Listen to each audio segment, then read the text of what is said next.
I hesitated even doing this coverage because I felt like it's a sideshow. I said in the preview on combattalkradio.net that I felt that the fight was a sideshow, so I really don't want to do this, but I think it's kind of important because I'm seeing chatter again online and it's being other places. It's kind of going off rails and out of bounds, and I feel an obligation to kind of intervene a little bit and share thoughts. So I, of course, am referring to the true sideshow that was Tyson Fury versus Francis Ngannou. I did see the fight after the fact because people online were screaming robbery, robbery, robbery. Robbery started trending online on X. Rigged was trending online on X. It was going nuts, and I knew when the moment people start talking. See, the problem with the MMA side, they'll just say it's a robbery simply because their guy got a one moment in the fight.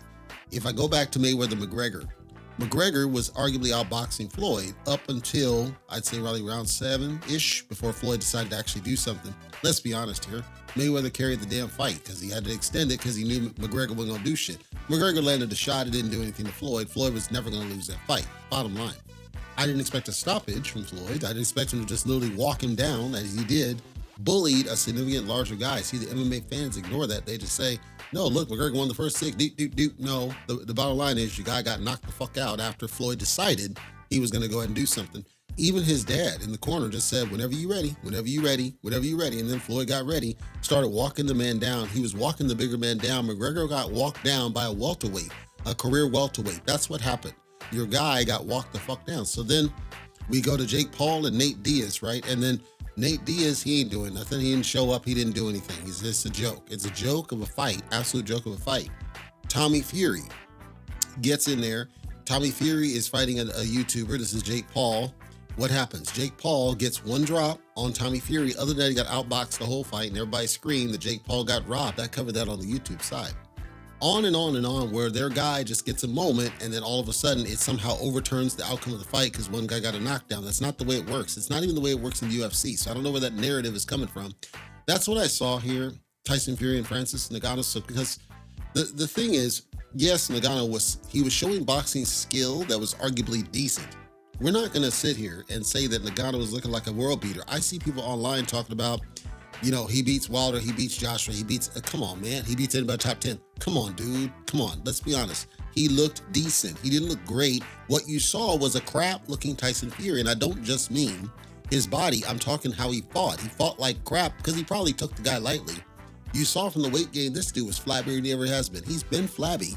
Don't get it twisted. This is the flabbiest I've seen him. And he damn sure wasn't fighting like I would have expected him to do. And his strategy was all fucked up. Like if you looked at it, all Tyson Fury was really doing was the same thing he tried to do to Deontay Wilder in the third fight, or actually the second fight is when he started this. He tried to do the basically, I'm just going to lean all over you and wear you down with my body, but Ngannou's so damn huge that wasn't going to work. The only way Tyson Fury was going to look good fighting was to fight Ngannou the same way he fought Wilder in the first fight. But for whatever reason, he refused to do that. He was throwing the punches and the 1-2s and flicking the jab and all that, but every time you would see him try to come in and clinch or come in and lean or come in and fight to the body, that wasn't going to work. And I don't know why that was even a strategy. I don't know why you would even think you could pull that off. If you look at Ngannou, he's just stocky. He's stocky and huge. So that strategy wasn't going to work. Even if he did get in there, he wasn't going to be able to lean on him like a Klitschko versus Povetkin. That wasn't going to work.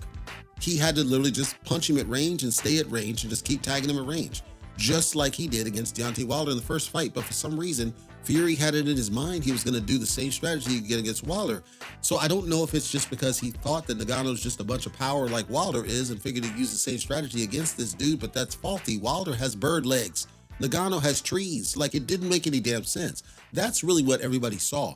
What you saw was a Tyson Fury who didn't show the fuck up because he's fighting the wrong strategy against this guy. Ngannou didn't do all that great. Fury looked like crap. That's what you saw. When you're in there, anybody that goes in there against a guy who looks like crap, they're going to look like a world beater. Did we not learn from Daniel Dubois by now? That's what it is. You saw Fury look like crap.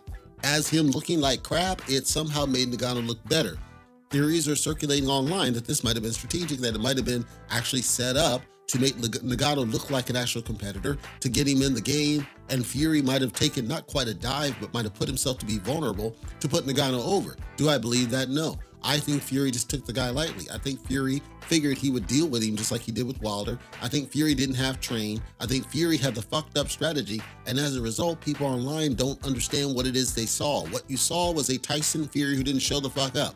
This is not an indictment on his skill. This is an indictment on his strategy. His strategy was fucked up, just like it was against All In Volin, by the way, because it was the same type of shit where he's going in there and like, what are you doing, bro? This is not you. What should Tyson Fury have done? So since I know anything, and I don't, but what do I think he should have done? I'll tell you what I think he should have done. He should have fought Francis Ngannou the same way he fought Deontay Wilder in the first fight. Box and hit at range. Don't fight him like you fought Klitschko. That wasn't gonna work.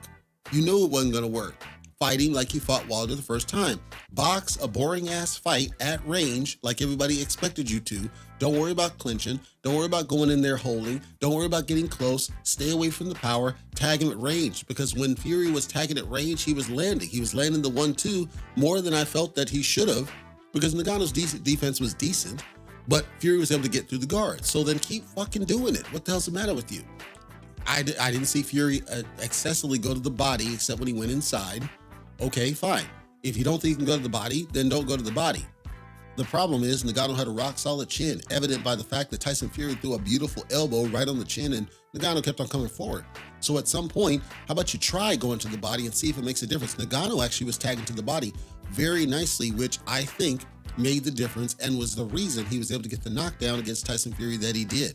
Because Wilder did the same thing. He was going to the body early, and this is the third fight. He was going to the body early, and it set up the over the top.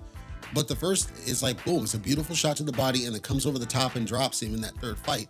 Ngannou, that could have been the very same sequence. Ngannou didn't have the speed to do it. But the point is, he might have weakened Fury enough to the body where the knockdown was easier to do. Because if you watch the knockdown, it didn't look like Ngannou landed hardly at all. I was still impressed by the level of skill that Ngannou showed, given the fact he's a novice. And I'm not agreeing. Online, everybody's saying, well, this novice just took a pro to the limits.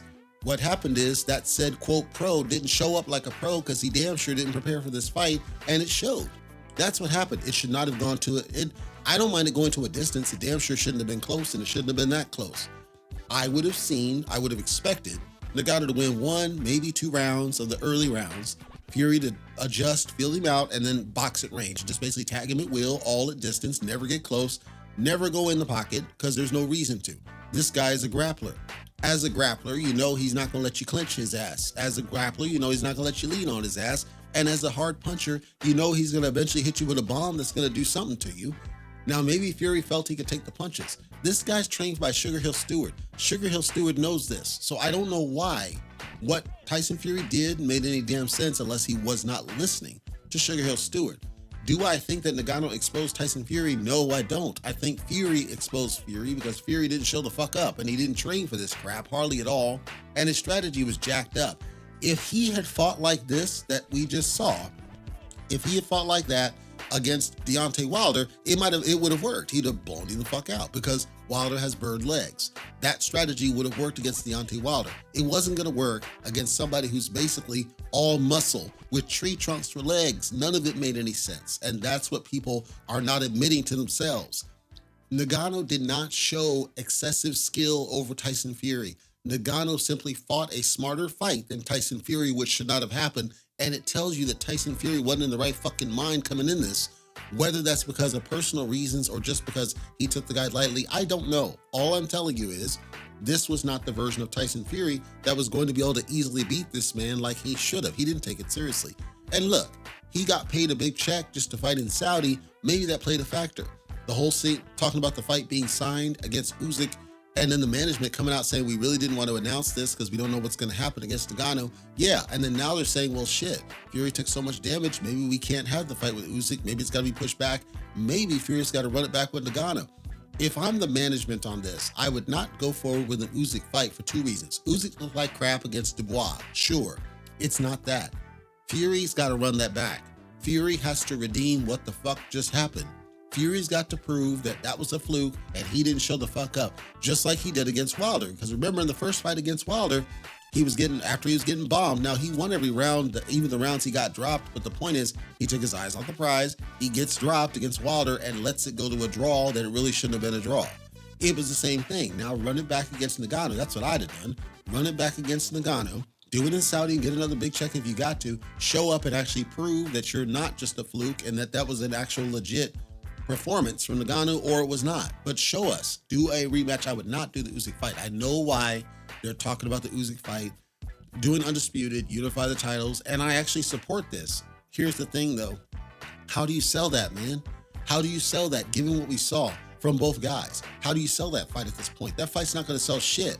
Even as a unification, it's not going to sell shit. You just had fucking Usyk damn near quit against Daniel Dubois and looked like garbage en route to doing so. You just saw Tyson Fury look like crap and damn near get beat by a rookie, a novice in the ring. How do you sell a fight between these two? With a straight face, how do you sell the casuals on the fact that these are allegedly the best two heavyweights in the current division? How do you sell that fight? You can't sell that fight. Fury's got to run it back. I'm sorry. I know people don't want to hear that. He's got to run it back. He's got to show the motherfucker just didn't show up. And he's got to show this was just a fluke. I didn't show the fuck up, and I'd like him to admit it. I didn't show up. I didn't train. I took him lightly. He did come out and say he was better than we thought. That's not the truth, dude. The truth is you didn't show up. You didn't train. You didn't do a goddamn thing. You looked better and performed better in the fucking WWE, bro. Come on.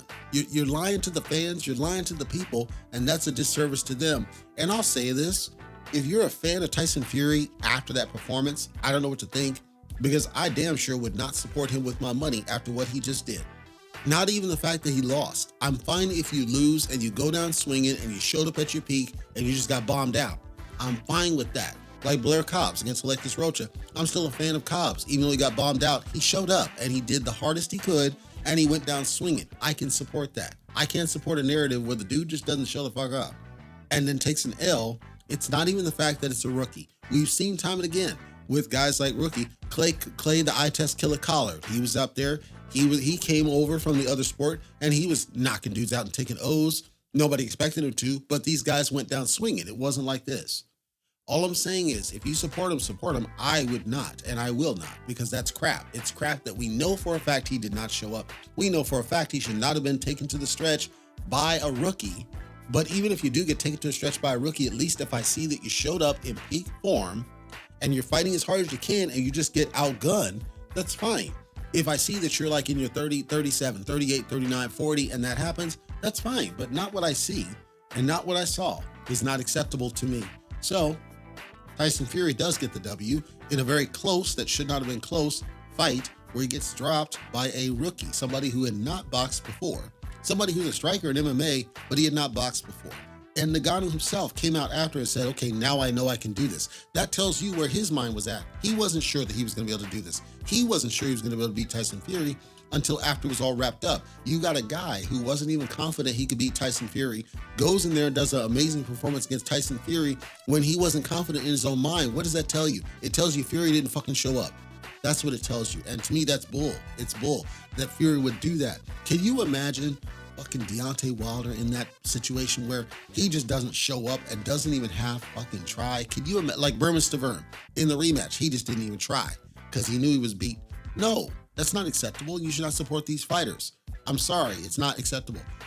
Fucking Curtis Harper walking out against the Jabba. These guys that just don't have it and they don't have the heart and they don't, you're paying hard money to see these guys and they can't even do you the courtesy of showing up with all 150% of themselves. That's not acceptable. I actually thought after the fight, and I'll wrap up, I thought after the fight, man, I would love to see Ngannou in there against Deontay Wilder because that would actually be a good test. It would be a good test for both guys because Wilder is going to throw everything at it.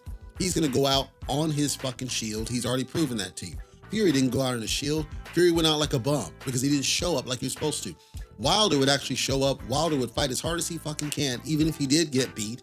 Even if he did get sparked out, he's still going to come back swinging. He's still going to beg the ref to let him continue. He'll go down on his shield. That's what we should celebrate. And this is why I said Wilder's one of those warriors that we should be celebrating, not a Tyson Fury singing fucking songs after he wins a close fucking fight or he gets busted up against All In Vol In or whatnot.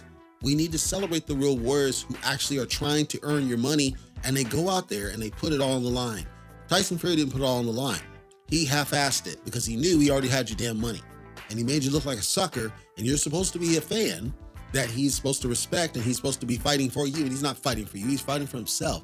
And I'm disgusted to see him go out like that, not because he lost, but because of how he lost. Because it's clear he didn't have show up and he didn't have train, and that's bullshit.